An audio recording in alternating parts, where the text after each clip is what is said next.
Lorsque l'on regarde l'Afrique et que l'on considère ses ressources, c'est l'Afrique qui devrait donner de l'argent aux autres pays. Le président du Ghana, Nana Akufo-Addo, a reçu Emmanuel Macron au Ghana. Et là, il lui a délivré un discours qui n'a pas juste laissé Emmanuel Macron sans voix, mais qui lui a mis une claque intellectuelle. Et pour découvrir ce discours, il te suffit de regarder ça.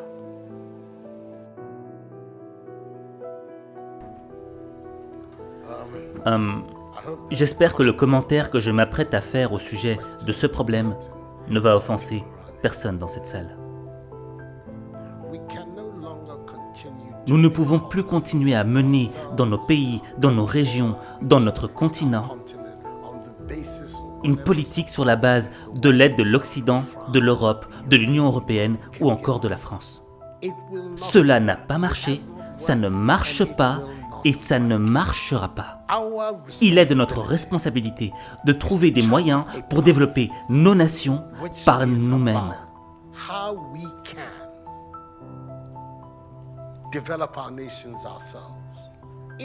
Ce n'est pas juste qu'un pays comme le Ghana, 60 ans après son indépendance, continue à définir son budget de l'éducation et de la santé sur la base des financements provenant du contribuable européen. Au stade où nous sommes, nous devrions être capables de financer nous-mêmes nos besoins de base. Nous allons considérer les 60 années à venir comme une période de transition, à l'issue de laquelle nous pourrons voler de nos propres ailes. Notre objectif n'est plus de compter sur ce que le contribuable français pourra nous donner. Nous accepterons cependant tout apport que le contribuable français pourra nous apporter à travers son gouvernement. Nous n'allons évidemment pas tourner le dos à tout apport de l'autre. Cependant, malgré tout ce que le continent a subi, le continent africain reste celui qui détient plus de 30% de toutes les ressources naturelles les plus importantes du monde. C'est le continent qui a de vastes terres fertiles et la plus grande population jeune.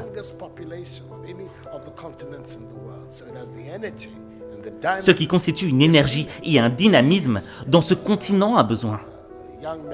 Regardez ces jeunes qui font preuve d'ingéniosité pour traverser le Sahara et la Méditerranée.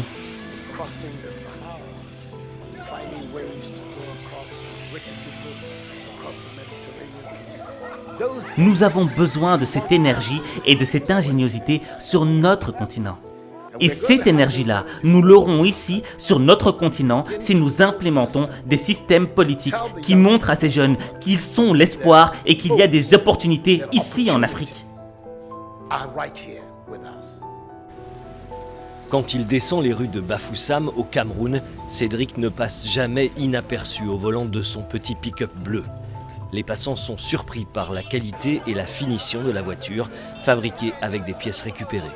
Je suis assis confortablement, une voiture de 2 places, et ça, tous les accessoires. Je suis même surpris d'arriver dedans, je constate que le tableau de bord fonctionne, comme toutes les voitures, donc vraiment, c'est un génie. Mais avant d'être un génie, Cédric est surtout très débrouillard. Après avoir quitté l'école en CM2, il apprend la mécanique dans l'atelier de son oncle et s'amuse à fabriquer des modèles de voitures en bambou.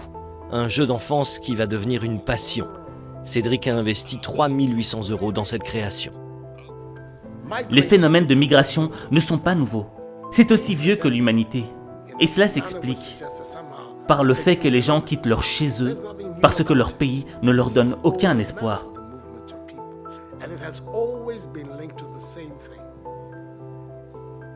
The failure of where you are to provide you with an opportunity, so you move somewhere else.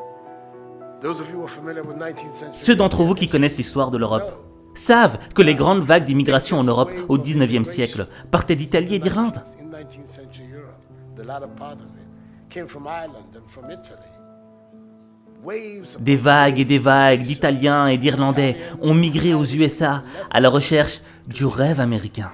the American paradise largely because parce qu'il n'y avait pas d'opportunité de travail en Irlande et en Italie. today you don't hear it. Aujourd'hui, vous n'entendez plus parler de cette immigration-là. Les jeunes Italiens et Irlandais restent chez eux. We want young Nous voulons que les jeunes Africains restent eux aussi en Afrique.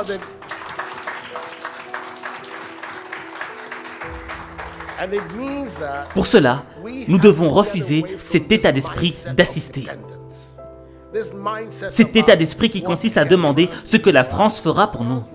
La France peut faire ce qu'elle veut de son propre gré. Et si cela coïncide avec nos intérêts, tant mieux, comme on dit en français. Mais notre principale responsabilité en tant que leader et en tant que citoyen, c'est de développer nos propres pays, de mettre sur pied des systèmes de gouvernance qui nous permettront d'avoir des leaders responsables de leurs actes et qui utilisent les moyens mis à leur disposition pour le bien du peuple et non pas pour leur propre intérêt. Notre préoccupation devrait consister à nous demander ce que nous devons faire pour éviter que l'Afrique ne continue à mendier de l'aide et à demander de l'aumône dans ce 21e siècle.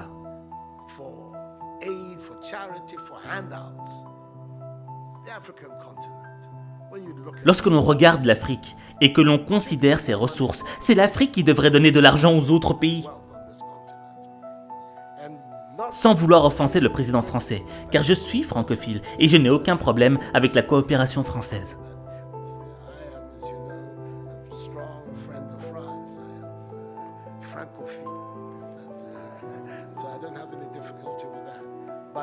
Mais notre défi majeur, notre part de responsabilité, devrait être de créer les conditions nécessaires afin que nos jeunes cessent de braver tous ces dangers pour aller en Europe. Ils n'y vont pas parce qu'ils le veulent, mais parce qu'ils pensent qu'il n'y a pas d'opportunité dans nos propres pays. Ces conditions, nous pouvons les créer si nous changeons cette mentalité de personnes qui dépendent des autres. Et si nous parvenons à nous débarrasser de cela, de cette mentalité d'assister, nous verrons que dans une décennie, l'Afrique émergera et on aura une nouvelle génération d'Africains. Et à ce moment, les indépendances dont on a parlé pendant la période dite de l'indépendance deviendront réelles et effectives. J'espère qu'en disant cela, je n'offense personne dans l'assistance. Ceci est ce à quoi je crois fermement. C'est pourquoi le slogan de mon mandat est « Nous voulons construire le Ghana sans recours aux aides ». Un Ghana qui est indépendant, un Ghana qui se suffit, un Ghana qui vole de ses propres ailes. Nous pouvons le faire si nous avons le bon état d'esprit. Monsieur le Président, voilà la contribution que je veux apporter.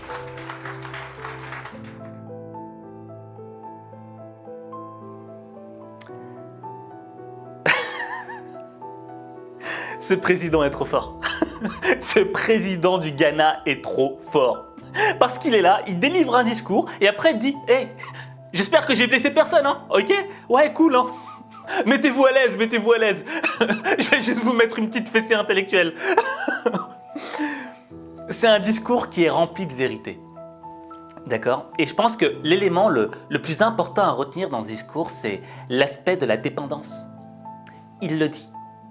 Il ne faut plus que l'Africain soit dépendant de la main qu'il nourrit.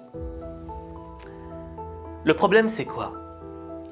C'est que ce soit à l'échelle d'un pays ou que ce soit à notre propre échelle individuelle, souvent, on est très souvent dépendant des autres. Dépendant d'un job, dépendant d'une personne qu'on aime. Au fait, on attend qu'on nous donne les choses. Mais quand on est dans cette position de dépendance, entre guillemets, on est soumis. Et lorsqu'on est soumis, cela signifie que l'on devient un spectateur de sa vie. Parce que le changement ne vient pas de nous. Le changement vient de celui qui nous donne la chose. Et là, le président Nana Akufo-Addo, il a compris que le vrai changement ne viendrait pas des autres, mais qu'il viendrait de nous-mêmes, de l'intérieur. Je le dis souvent, la seule variable du changement de ta vie, c'est toi. Tu es la seule variable. Et le premier pas que tu dois enclencher pour transformer ta vie, c'est ne plus être dépendant des autres, dépendant des hommes, dépendant d'un job, dépendant de l'argent, dépendant de ce que les autres pensent de toi. Tu dois être dépendant de toi-même. Et tu ne dois attendre d'applaudissements que de toi-même. Et le jour où tu auras compris cela, ta vie changera. Parce que ta vie, il n'y a que toi qui peux la changer. Il n'y a que toi.